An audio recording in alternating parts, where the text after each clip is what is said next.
حضور صلی اللہ علیہ وسلم کے پاس ایک مہمان آ گئے رات کے وقت میں. جب وہ آئے تو حضور نے پوچھا کھانا کھانا ہے؟ تم نے کہا کھانا ہے. جھوٹ اور بھوک کو جمع کرنا منع ہے. کہا جی کھانا ہے. تو حضور صلی اللہ علیہ وسلم نے فرمایا ازواج مطہرات کے گھروں میں پتہ کرو کچھ ہے. حضرت ام سلمہ کے گھر میں پتہ کیا تو کہا یا رسول اللہ 4 دن سے روٹی نہیں پکی.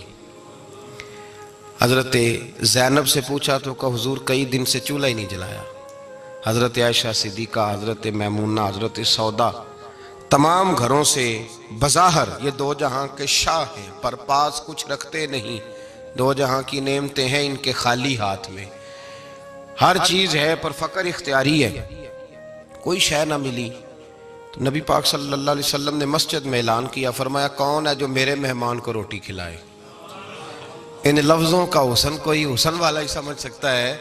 فرمایا کون ہے جو میرے مہمان کو کھانا کھلائے؟ تو ایک صحابی لے گئے اور اٹھے وہ صحابی جو صحابہ میں غریب تھے، ایک انصاری جو غریب آدمی تھے. بہت زیادہ امیر آدمی اللہ کی راہ میں خرچ نہیں کر پاتا، اس کے لیے مشکل ہو جاتا ہے. اس کے لیے بہت امیر آدمی جو ہوتا ہے نا، وہ جتنا زیادہ امیر ہوتا ہے نا اتنی دیوار اس کے گرد کھڑی ہو جاتی ہے پیسوں کی، مشکل ہو جاتا ہے اس کے لیے. غریب آدمی کھڑے ہوئے. اگرچہ میرے محبوب کے غلاموں میں جو بڑے امیر تھے وہ بھی خرچ کرنے میں بڑے آگے تھے.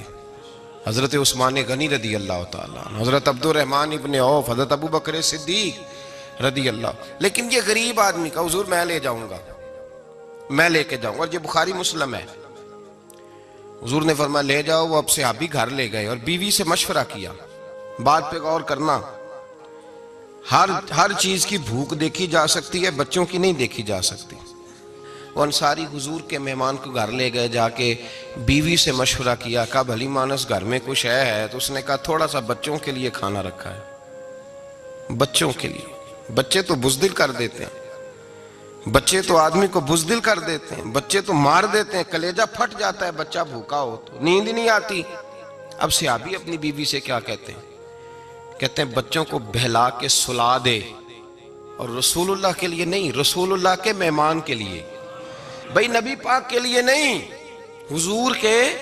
تجھ سے در در سے سگ اور سگ سے ہے مجھ کو نسبت، میری گردن میں بھی ہے دور کا پٹکا تیرا. تجھ سے در در سے سگ سگ سے ہے مجھ کو نسبت. لمبی بات ہے. کہ بچوں کو سلا دو. بی بی نے بچوں کو سلا دیا تو میاں بیوی کا مشورہ ہوا کہ مہمان کے ساتھ بیٹھ کے روٹی کھانا بھی سنت ہے. تو اب مہمان کے ساتھ بیٹھ کے کھانا بھی ہے تو کھانا ہے 1-2 آدمی کا. اب خاوند اپنی بیوی کو تیار کرتا ہے کہ میں بھی کھانے پہ بیٹھ جاؤں گا، تو بھی بیٹھ جانا. اور جب مہمان کھانے میں ہاتھ ڈال لے تو اٹھنا، کہنا او ہو دیا تو صحیح کیا ہی نہیں، ابھی بجھ جائے گا. اور جا کے دیا بجھا دینا. ہم ہاتھ ہلاتے رہیں گے، مہمان روٹی کھاتا رہے گا. اور یار اس درد کو، اس کیف کو سمجھو. گھر میں بچے بھی بھوکے، بچوں کی ماں بھی بھوکی، بچوں کا باپ بھی بھوکا. دسترخوان پہ روٹی لگ گئی، روٹیاں چن ڈالیں. بی بی اٹھی کہنے لگی او ہو چراغ تو صحیح کیا ہی نہیں، یہ تو بجھ جائے گا. حوصلے مند بی بی جس نے بچے بھوکے سلا دیے. وہ بھوکے سوئے ہوئے بچوں کی بھوکی اماں اٹھی اور اپنے خاوند کی تابع داری میں اٹھی. میں گڈی تے ہتھ ڈور سجن دے، وہ جنج رکھے اونج رہنا ہے. اٹھی اور اس نے نہ دیا ٹھیک کرنے کے بہانے بجھا دیا. مہمان روٹی کھاتا رہا اور رسول اللہ کے نوکر قربانی دیتے رہے. وہ روٹی کھا کے سیر ہو کے بستر بچھایا تو سو گیا. یہ میاں بیوی ساری رات بچوں کی طرف دیکھتے رہے اور غور کرتے رہے اور راضی رہے کہ ہم نے حضور کا فریضہ نبھایا ہے. قربان جاؤں محبوب پہ، بے خبر ہو جو غلاموں سے وہ آقا کیا ہے. وہ صحابہ وہ اگر قربانیاں دیتے تھے تو جو اعزاز ملتا تھا وہ بھی بڑا شان والا ہے. صحابی کہتے ہیں میں فجر کی نماز پڑھنے مسجد آیا، پہلا قدم رکھا تو میرے کریم بولے. حضور نے فرمایا رات جو تو نے اور تیری بیوی نے عمل کیا ہے خدا کو بھی بڑا پسند آیا ہے، محمد مصطفیٰ کو بھی بڑا پسند ہے. اور پھر ایک لفظ اور ہے حدیث میں، ایک روایت میں کچھ جملے اور بھی ہیں. حضور نے فرمایا جب تو اور تیری بیوی رات مہمان کے ساتھ ایثار کر رہے تھے نا تو عرش کا مالک تمہیں مسکرا مسکرا کے دیکھ رہا تھا. رب تمہیں دیکھ کے مسکرا رہا تھا، رب تمہیں دیکھ کے مسکرا، تر دامنی پہ شیخ ہماری نہ جائیے، ہم دامن نہ چھوڑ دیں تو فرشتے وضو کریں۔ پر میں وہ مسکرا رہا تھا کہ میرے بندے میرے رسول کی رضا کے لیے کیا کر رہے ہیں۔ اور صاحب دیکھو، نبی پاک کے لیے نہیں، خاندان کے لیے نہیں، خاندان نبوت کے لیے نہیں، حضور کے نہ سمجھیں یار، اس پہلو کو سمجھیں، نبی پاک کے بریلی کے امام بول پڑے، فرمانے لگے تجھ سے در سے سگ سے ہے مجھ کو نسبت، تجھ سے در سے سگ کتے کو کہتے ہیں فارسی میں۔ فرماتے محبوب تیرا دروازہ اور دروازے پہ کتا، اور کتے کے پاس میں بیٹھا ہوں، چلو کتے کے پاس تو بیٹھا ہوں نا، میری گردن میں بھی کوئی تو پٹکا آیا ہی ہے نا، تجھ سے در سے سگ، اور سگ سے ہے مجھ کو نسبت، چلو میری گردن میں بھی ہے دور کا پٹکا تیرا۔ قرآن مجید بول اٹھا، رب کریم نے فرمایا حبیب یہ تیرے غلام وہ ہیں کہ وَيُقْصِرُونَ عَلَىٰ أَنفُسِهِمْ وَلَوْ كَانَ بِهِمْ خَصَاصَةٌ، فرمایا ان کا حال یہ ہے کہ جس چیز کی شدید حاجت ہوتی ہے وہ بھی اپنے بھائیوں پہ قربان کر دیتے ہیں، وہ دے دیتے ہیں تیرے نام پہ۔ جب مکے والے مدینے آئے، انصار مدینہ، تو میرے مصطفیٰ کریم نے فرمایا نہ تمہاری نسلیں ایک ہیں نہ قبیلے ایک ہیں، لیکن تمہارا نبی ایک ہے، تمہارا رسول ایک، خدا ایک، کتاب ایک، تمہارا میری وجہ سے رشتہ ہے، چلو اپنے بھائیوں کے ساتھ احسار کرو، چلو احسار کرو۔ اگر کسی کے 2 مکان تھے تو اس نے ایک اس کو دے دیا جو مکے سے آیا تھا، 2 باغ تھے تو ایک دے دیا، کسی کے پاس ایک تھا تو آدھا بانٹ کے دے دیا، ہر چیز تقسیم کر دی۔ حالات بدل جاتے ہیں، حالات بدل جاتے ہیں۔ تلک الایام نداولها بین الناس، اللہ لوگوں کے درمیان دن بدل دیتا ہے، حالات بدل گئے، بڑا مال غنیمت آیا، بنو نزیر کا علاقہ فتح ہوا تو میرے رسول پاک صلی اللہ تعالیٰ علیہ وسلم نے انصار مدینہ کو اکٹھا کیا، فرمایا بھئی مال اب بڑا آ گیا ہے، 2 باتیں، یہاں تو اس طرح کرتے ہیں کہ میں ان کو کہتا ہوں جو مکے سے آئے تھے کہ جتنی تمہاری جائیدادیں باغ انہوں نے لیے ہیں واپس کر دیتے ہیں تمہیں، اور جو مال آیا ہے وہ بھی تم میں سے آدھا آدھا دونوں کے درمیان بانٹ دیتے ہیں، یا جیسے تمہارا دل چاہے، تمہارے مال بھی واپس کرتے ہیں اور جو وہاں سے مال آیا وہ تمہارے بیچ بانٹ دیتے ہیں، یا اگر تم کہو تو یہ مال ان کو دے دیتے ہیں مہاجرین کو، اور تمہیں تمہارے مال واپس مل جاتے ہیں۔ حضور نے پوچھا انصار مدینہ سے، حضرت سعد بن معاذ، سعد بن عبادہ تڑپ کے کھڑے ہوئے، عرض کی محبوبہ میں تو ابو بکر کو جانتا ہی نہیں تھا، حضور مجھے کیا پتا عمر کون ہے، میں کیا جانوں عثمان غنی مولا علی کی عظمتوں کو، محبوبہ میں نے تو تجھے ان کی طرف مسکرا کے دیکھتے ہوئے دیکھا ہے، تیرا جلوہ دیکھا ہے، تجھ سے در سے سگ سے ہے مجھ کو نسبت۔ یا رسول اللہ صلی اللہ علیہ وسلم ہم سے مشورہ نہ کریں، آپ اس طرح کریں جو جائیدادیں ہم نے انہیں دی ہیں وہ بھی ان کے پاس رہنے دیں، اور جو مال آیا ہے وہ بھی ان میں تقسیم کر دیں، اس لیے کہ ہمیں تو بس اتنا پتا ہے کہ یہ آپ کے غلام ہیں، آپ کے نوکر ہیں، ہمیں اس سے زیادہ کسی چیز کے کوئی غرض، بس آپ کے غلام ہے، بات ختم ہو گئی۔ حضور خاموش ہو گئے۔ صحابہ کہتے ہیں دیر کے بعد ہم نے کہا فیصلہ ہونا چاہیے، فیصلہ پتہ کیا ہوا؟ حضور نے ہاتھ اٹھائے، کہا اے اللہ میرے مدینے والوں پہ رحم فرما، اے اللہ میرے انصار پہ رحم فرما، اللہ ان کے جذبے قبول فرما۔ بھائی احسار والی زندگی، وہ کیا بات ہوئی کہ میں نے بڑی قربانی دی ہے، اور جب تک تو قربانی نہیں دیتا تو قدر والا نہیں ہوتا۔ جو چیز قربانی سے حاصل ہوتی ہے اس کی قدر ہوتی ہے، جو چیز مفت میں آ جاتی ہے اس کی کوئی قدر نہیں ہوتی، کوئی قدر نہیں۔ میں اکثر سوچتا ہوں کہ حضرت خواجہ اجمیری کے خلیفے اجمیر میں بھی تو ہونے چاہیے تھے نا، لیکن ان کے خلیفے اجمیر میں نہیں ہوئے، دلی میں ہوئے۔ تو میں سوچتا ہوں دلی والوں کے خلیفے دلی میں ہونے چاہیے، لیکن دلی میں نہیں ہوئے، پاک پتن میں ہوئے، تو پاک پتن والوں کے یہاں ہو جاتے۔ وہ اس لیے کہ قربانی جو دیتا ہے نا، جو دور سے چل کے آتا ہے وہ قربانی کرتا ہے، قربانی دیتا ہے، اس کو قدر زیادہ ہوتی ہے۔ ہم نے کسی شے کے لیے کبھی قربانی نہیں دی، نہ دین کے لیے، نہ قرآن کے لیے، نہ مسجد کے لیے، نہ شیخ کے لیے، نہ طریقت کے لیے، قربانی تو ہے ہی نہیں۔ تو جو شے مفت ملتی ہے اس کا نہ مزہ آتا ہے نہ قدر ہوتی ہے۔ جو چیز قربانی کر کے لیتے ہو نا، قربانی کر کے، اس کی قدر ہوتی ہے۔ کسی لیے کہا تھا کسی درویش نے، اس نے کہا تھا قدر نبیدہ ایک کی جانن دنیا دار کمینے، قدر نبی دا جانل واگے سو گئے وچ مدینے. ان سے پوچھو نا، ان سے پوچھو ان حضرات کو کتنی قدر تھی. قربانی اپنی زندگی میں دینا سیکھیں. ایک ہوتی ہے بندے کی ذاتی خواہش، اس کو کچلنا بڑا مشکل ہوتا ہے. قربانی بڑی ضروری چیز کا نام ہے، اور جو قربانی دینا سیکھ جاتا ہے وہ بچ جاتا ہے. کتیا 6 بچے جنم دیتی ہے لیکن قربانی نہیں نہ دیتی بچوں کی، تو ریوڑ نہیں بنتے، اجڑ نہیں بنتے. بکری 2 بچے پیدا کرتی ہے اور سال کے بعد ہزاروں بچوں، لاکھوں بچوں کی قربانی دیتی ہے، پر پھر بھی جدھر جاؤ بکرے ہی بکرے نظر آتے ہیں. جو قربانی دینا سیکھ جاتا ہے نا، یزید نے کوئی قربانی نہیں دی، اس لیے کوئی شخص بھی کھڑا ہو کے نہیں کہتا، حالانکہ 14-15 بیٹے تھے یزید کے، کوئی بھی کھڑا ہو کے نہیں کہتا میں اس کی نسل میں سے ہوں. امام حسین نے ساری قربانی دے دی. ایک زین العابدین بچے تھے، پوری دنیا میں اللہ نے سید عطا فرمائے ہوئے ہیں. جو قربانی دینا سیکھ جاتا ہے وہ بچ جاتا ہے. ہم نا قربانی کیا، ہمارے پاس تو اضافی شے ہے وہی دینے کو تیار نہیں. جب آپ تیار ہی نہیں تو سودا ہی نہیں کر، آپ نکلے ہی نہیں میدان میں، تو حاصل کیسے ہو؟ حصول تو تب ہوگا نا جب آپ کوئی انویسٹمنٹ کریں گے. تو آپ انویسٹ ہی نہیں کر رہے تو بھائی آپ نے پودا ہی نہیں لگایا تو پھل کیسے ملے؟ قربانی نہیں دی تو وہ درجہ کیسے ملے؟ اس کے لیے تو قربانی ضروری ہے. اب تمام صحابہ کی زندگی پڑھ لیں، حضرت ابو بکر سے لے کر حضرت بلال تک، یہ سارے قربانی والے ہیں. آپ تمام اولیاء کی صفت پڑھ لیں، غوث اعظم، جیلانی، داتا علی اجویری، خواجہ معین الدین، یہ سب قربانی والے لوگ ہیں.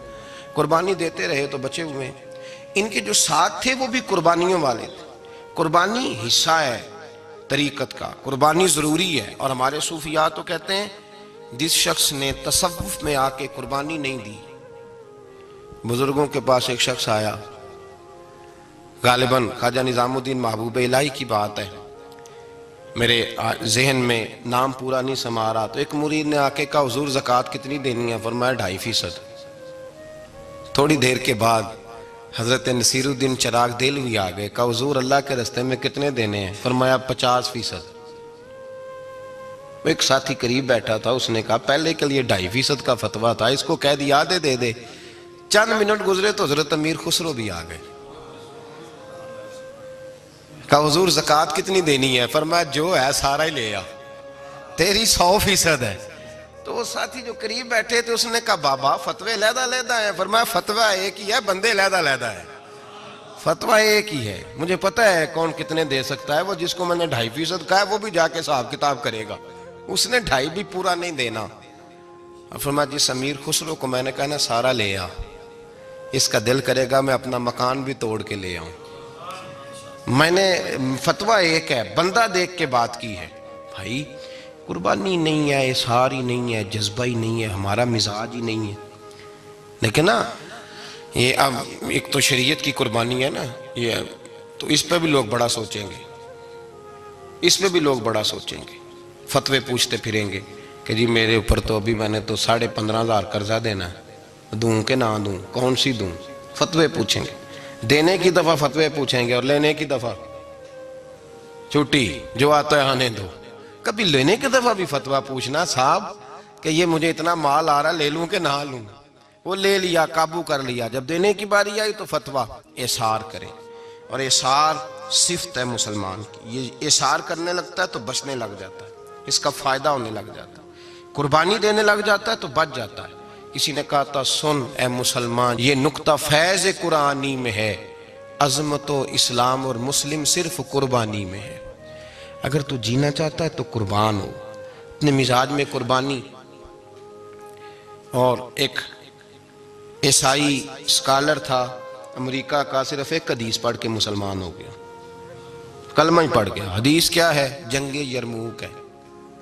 تو 7 صحابہ زخمی ہیں، چور چور زخموں سے لیٹے ہوئے، گرمی بڑی شدید ہے. العطش العطش، پیاس پیاس پیاس پکارے ایک صحابی. ایک آدمی دوڑا دوڑا آیا، پانی کا برتن ہاتھ میں ہے، اس کے منہ کے قریب پانی کیا تو قریب ایک اور زخمی نے کہا میں بھی پیاسا ہوں.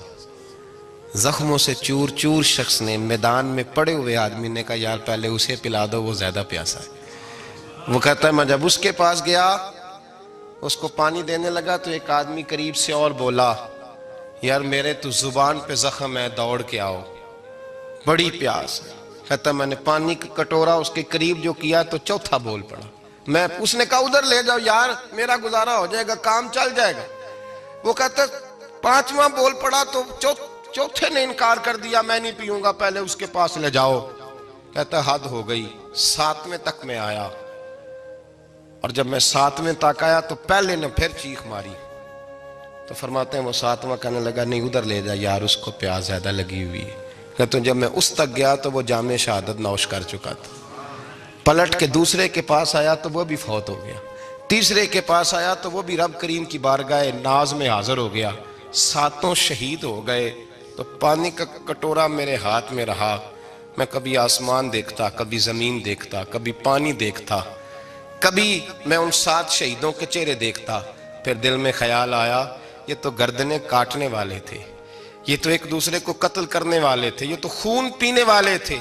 آج یہ سارے اس لیے کر رہے ہیں کہ سارے محمد عربی کے غلام بن گئے، رسول اللہ صلی اللہ علیہ وسلم کے نوکر بن گئے۔ وہ کہتا میں نے حدیث پڑھی تو میں مسلمان ہو گیا۔ میں نے کہا یہ جذبے دنیا دار بندہ پیدا نہیں کر سکتا، یہ جس نے جذبہ پیدا کیا ہے وہ اللہ کا سچا رسول ہے۔ میرے بھائی اظہار کا مزاج پیدا کریں۔ قربانی تو نہیں رہی معاشرے میں، اظہار ہی تو نہیں ہے۔ ہم روایتیں پڑھتے ہیں، سنتے ہیں، لیکن آپ یقین کریں پنکھے کے نیچے مسجد میں ایک دوسرے کو جگہ دینے کو تیار نہیں۔ پھر پنکھا ہے نا چل رہا ہے تو کوشش ہے کہ مجھے عین اس جگہ ملے جہاں پنکھا چل رہا ہے۔ اتنا بھی اظہار کرنے کو لوگ تیار نہیں، اتنا بھی۔ اور درجے بڑے بڑے لینے چاہتے ہیں، بڑے بڑے درجے۔ وہ ہمارے پاس لوگ آتے ہیں، 2-4 لفظ لکھے ہوتے ہیں نا نام کے ساتھ، کوئی علامہ لکھ دیتا ہے، کوئی پیر صاحب لکھ دیتا ہے، تو لوگ بڑی باتیں پوچھ لیتے ہیں۔ کئی دفعہ آ کے پوچھتے ہیں میرا زیارت کرنے کو دل کرتا ہے۔ میں کہتا ہوں یار تو نے آخری سیڑھی پہ پیر رکھ دیا ہے، بالکل آخری پہ۔ دل تو تیرا جس چیز کو کرے گا تو وہ کرنے لگ جائے گا۔ پہلے شروع تو حضرت جنید بغدادی رحمت اللہ تعالی علیہ، وہ دریا کنارے کھڑے تھے تو آپ دریا کے اندر پیر رکھا آگے جانے کے لیے۔ یہ اعلیٰ حضرت نے لکھا ہے واقعہ ملفوظات شریف میں۔ دریا پار کرنے کے لیے پیر رکھا تو ایک شخص کہنے لگا حضور مجھے بھی ساتھ لے لیں۔ آپ نے فرمایا میں دریا پار کروں گا تو اس طرح کرنا، میرا کرتا پکڑ لے اور یا جنید یا جنید کہنا شروع کر دے۔ یا جنید یا جنید، اس پہ فتویٰ بھی لگ جاتا ہے، پر کیا کرے، اب مسئلہ تو صحیح ہے نا۔ تو پیر میرا پیچھے سے کرتا پکڑ لے اور یا جنید کہہ، وہ کہتا ہے پیر رکھا نا حضرت نے پانی میں تو میں بھی پیچھے۔ تو حضرت جنید بغدادی کیا کہتے ہیں یا رحمان یا اللہ، یا رحمان یا اللہ، وہ خود یہ پڑھ رہے ہیں اور مجھے لگایا یا جنید پہ۔ کہتے ہیں دریا میں وہ بھی چلنے لگے تو میں بھی، یوں لگا جیسے پکے فرش پہ چل رہے ہیں۔ کہتے ہیں تھوڑا سا گزرا تو میں نے کہا بابا خود یا رحمان یا اللہ کہہ رہا ہے اور مجھے یا جنید پہ لگایا ہوا ہے، تو چلو میں بھی یا رحمان یا اللہ پڑھتا ہوں۔ کہتے ہیں میں نے یا رحمان یا اللہ کہا تو میں ڈوبنے لگ گیا، دریا میں ڈوبنے لگا۔ تو حضرت فرمانے لگے تجھے کہا نا یا جنید کہہ، کہتے پھر یا جنید کا تو پھر اوپر آ گیا۔ تھوڑا اور جا کے اب شیطان باز تو آتا نہیں، الذی یوسوس فی صدور الناس، یہ جاتا تو دل تک ہے نا، باز تو آتا نہیں۔ دن میں 36 دفعہ تو مشورہ دیتا ہے کہ سیدھی نماز پڑھو، یہ کس چکر میں لگ گئے، روز تو تقریر کرتا ہے۔ کہتا پھر دل میں وسوسہ آیا تو پھر میں نے جا کے کہا کہ یہ مجھے خود یا رحمان یا اللہ اور میں یا جنید۔ پھر میں نے کہا یا رحمان یا اللہ تو پھر ڈوبنے لگا۔ کہتے ہیں بابے نے پکڑ کے نکالا، کہا چپ کر کے یا جنید کہہ اگر پار جانا ہے تو، یا جنید کہہ۔ کہتے کنارہ آ گیا تو میرے دل میں خود ہی تھی، وسوسہ تھا کہ بابا تو یا رحمان یا اللہ کہے تو ترے، میں کہوں تو ڈوبے۔ میرے دل میں وسوسہ تھا۔ اللہ والے ادھار تو رکھتے ہی نہیں نا، جو بات دل میں آتی ہے وہ بیان پہلے کر دیتے ہیں، ادھار تو ہے ہی نہیں ان کے ہاں۔ وہ تو کہتے ہیں تجھے بولنے کی گنجائش ہی نہیں دیں گے، تیرے سوال دل میں ہوگا جواب ہماری زبان پہ ہوگا۔ یہ تو چکر ہی نہیں نا، بالکل کوئی کھاتا ہی نہیں۔ رب کریم کا بندہ تو بات ہی وہ کرتا ہے جو کو دل میں لے کے آتا ہے۔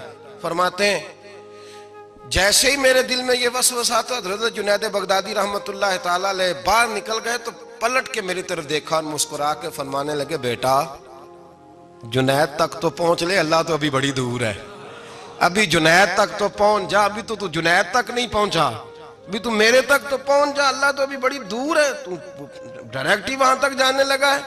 شروع تو ہو ابھی، تو یہاں لوگ سیدھا ہی آ کے کہتے ہیں زیارت کرنی ہے۔ مجھے ایک صاحب کہنے لگے جی میں نے ایک پیر صاحب کے بارے میں سنا ہے ان کی بیعت ہوتے ہی بندے کو نبی پاک کا دیدار ہو جاتا ہے۔ میں نے کہا ٹھہر جا ذرا، اس کو بھی کہہ بریک پہ پیر رکھے، بیعت کرتے ہی دیدار ہو جاتا ہے؟ یہ کوئی لوٹ سیل ہے؟ زندگی گزر جاتی ہے انسان کی، مر جاتا ہے، اور جس کو حضور کا دیدار ہو پھر بچ جائے، پھر قائم رہے، پھر اس کی زندگی نہ بدلے، پھر اس کا دنیا سے کوئی تعلق رہ جائے۔ یہ پوچھ ابو بکر صدیق سے جنہیں دیدار ہوا تھا، جب دیدار ہوا تو یار رہا ہے، باقی کوئی شے بھی نہیں رہی، پھر محبوب رہے اور کچھ بھی نہیں بچتا۔ تو وہ کس طرح کا ہے جو دیدار بھی کراتا ہے اور پھر کہتا جاؤ دکان بھی کھول لو جا کے؟ یہ کیسی بات ہے؟ وہ ایک منزل ہے، وہ اپنی جگہ پہ آ کے آتی ہے، اور یہی بہتر ہے کہ پردوں میں وہ پردہ پوش رہے۔ وہ اگر پردے اٹھا دے تو کسے ہوش رہے؟ پھر مشکل ہو جاتا ہے معاملہ، مشکل ہو جاتا ہے۔ تو بھائی یاد رکھیں، قربانی دینا سیکھیں، اثار کرنا سیکھیں، اور صفر سے شروع کریں۔ زندگی میں ہم لینے کے چکر میں پڑ جاتے ہیں تو نقصان اٹھاتے ہیں۔